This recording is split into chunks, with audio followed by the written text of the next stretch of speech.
नमस्कार दोस्तों, मैं हूं सागर और आप सभी का बहुत बहुत स्वागत है आज के अपने स्टूडियो में। आज इस वीडियो में हम बात करने वाले हैं एफएसएन ई कॉमर्स यानी कि नायका के क्वार्टर 3 के रिजल्ट्स के बारे में। कैसे रहे नतीजे और क्या इम्पैक्ट जो है स्टॉक प्राइस पे देखने को मिलेगा। हम यहाँ पे डिस्कस करने वाले कंसोलिडेटेड फाइनेंशियल रिजल्ट्स की जो भी आंकड़े हैं वो रुपीज मिलियन में, जिसे हम करोड़ में कन्वर्ट करके बात करने की कोशिश करेंगे। सबसे पहले अगर हम यहाँ पे बात करें टोटल इनकम के नंबर की इस क्वार्टर में, तो आपको देखने मिल रहा है 1796 करोड़ का नंबर आपको आता हुआ कहीं ना कहीं देखने को मिल रहा है। वहीं अगर हम बात करें पिछले सितंबर क्वार्टर की, तो ये आंकड़ा 15,155 करोड़ था, माफ कीजिएगा।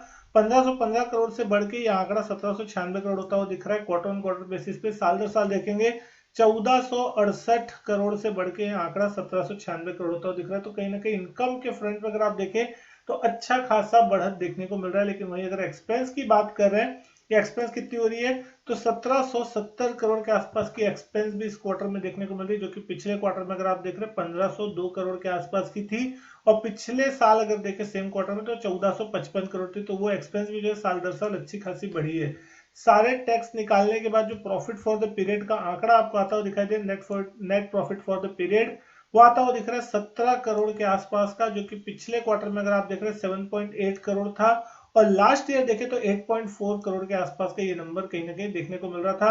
तो कहीं ना कहीं ये आंकड़ा जो है साल दर साल या क्वार्टर क्वार्टर देखे तो वहां से ऑलमोस्ट डबल होता हुआ दिखाई दे। तो कहीं ना कहीं प्रॉफिटेबिलिटी के फ्रंट पे अगर आप देख रहे हैं तो एक अच्छा खासा नंबर आप यहाँ पे मान के चल सकते हैं। लेकिन अगर आप इसकी ईपीएस देखेंगे, किस तरीके की ईपीएस इस कंपनी में आई है, 6 पैसे की ईपीएस इस क्वार्टर में कंपनी ने क्लॉक की है। 2 पैसे की ईपीएस थी पिछले क्वार्टर में, और लास्ट ईयर अगर आप देख रहे हैं 3 पैसे की ईपीएस। तो साल दर साल ईपीएस जो है वो ऑलमोस्ट डबल होती हुई दिखाई दे रही है।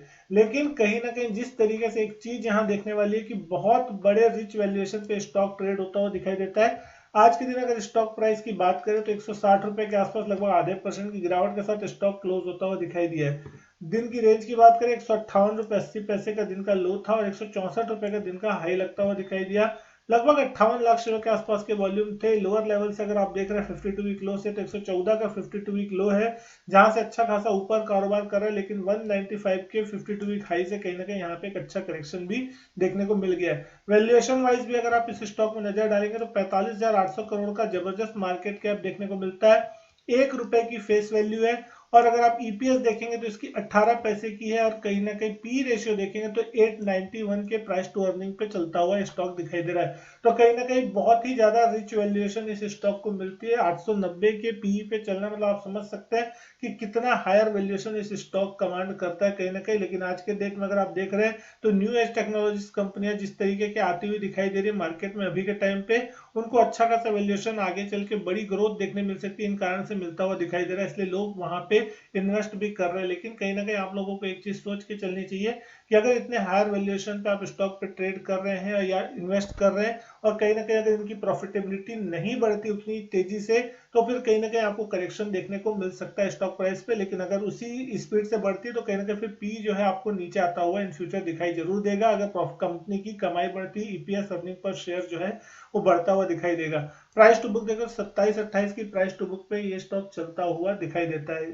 चार्ट्स पे भी अगर आप देखेंगे इस पूरे लगभग जनवरी के महीने में से ही यहाँ पे आपको एक करेक्शन देखने मिला है। जनवरी के महीने में यहाँ पे हमने देखा था 10 जनवरी के दिन एक स्टॉक में नया 52 वीक हाई लगता हुआ दिखाई दिया था, 195 के आसपास स्टॉक जाता हुआ दिखाई दिया। वहां से ऑलमोस्ट अच्छा खासा करेक्शन अगर हम कहें तो आ चुका है। पिछले 7-8 दिनों में अगर आप देख रहे हैं तो 160 के लेवल के आसपास कहने का स्टॉक कंसोलिडेट कर रहा है, और ये बिल्कुल 200 ईएमए का लेवल है, यानी 200 ईएमए के आसपास कहने का स्टॉक जो है सपोर्ट लेने की कोशिश करता हुआ दिखाई दे रहा है। तो 200 ईएमए के नीचे अगर ये स्टॉक जाता है, क्लोज होता है, तो कहीं ना कहीं वो एक सपोर्ट लेवल है। अगर वो टूटता है तो कहीं ना कहीं आपको करेक्शन गहराता हुआ दिख सकता है। लेकिन कल के लिए अगर आप यहाँ पे इंपॉर्टेंट लेवल देखेंगे तो आज बिल्कुल सपोर्ट जहां पे बंद हुआ, अगर यहाँ पे आपको 200 ईएमए टूटता हुआ दिखता है तो कहीं ना कहीं सेलिंग प्रेशर बढ़ेगा। लेकिन अगर ये स्टॉक 165 के ऊपर कामकाज करता है, क्योंकि अगर पिछले 7-8 दिन का आप कंसोलिडेशन देखेंगे 165 के ऊपर ये स्टॉक जो है वो क्लोज नहीं हुआ है, तो कहने के अगर उसके ऊपर की क्लोजिंग आती है, उसके ऊपर ट्रेड करना चालू करता है, तो यहाँ पे आपको एक अच्छी खासी बाइंग देखने मिल सकती है, तेजी का माहौल देखने मिल सकता है। उस कंडीशन में स्टॉक कहीं ना कहीं 170 175 के रेंज में एक बार जाता हुआ दिखाई दे सकता है। 170 175 की रेंज अगर स्टॉक पार करेगा तो फिर हम बात कर सकते हैं कि ये स्टॉक शायद 190 195 की तरफ बढ़ता हुआ दिखाई दे। लेकिन कल के दिन यहाँ पे नतीजों का जो इम्पैक्ट होगा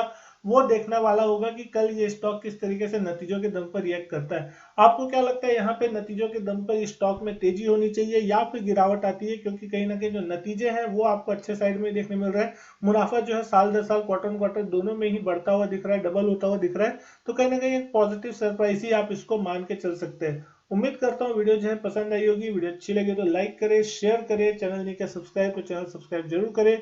मैं आपसे मिलता हूँ अपने नेक्स्ट वीडियो में, तब तक के लिए goodbye and thank you.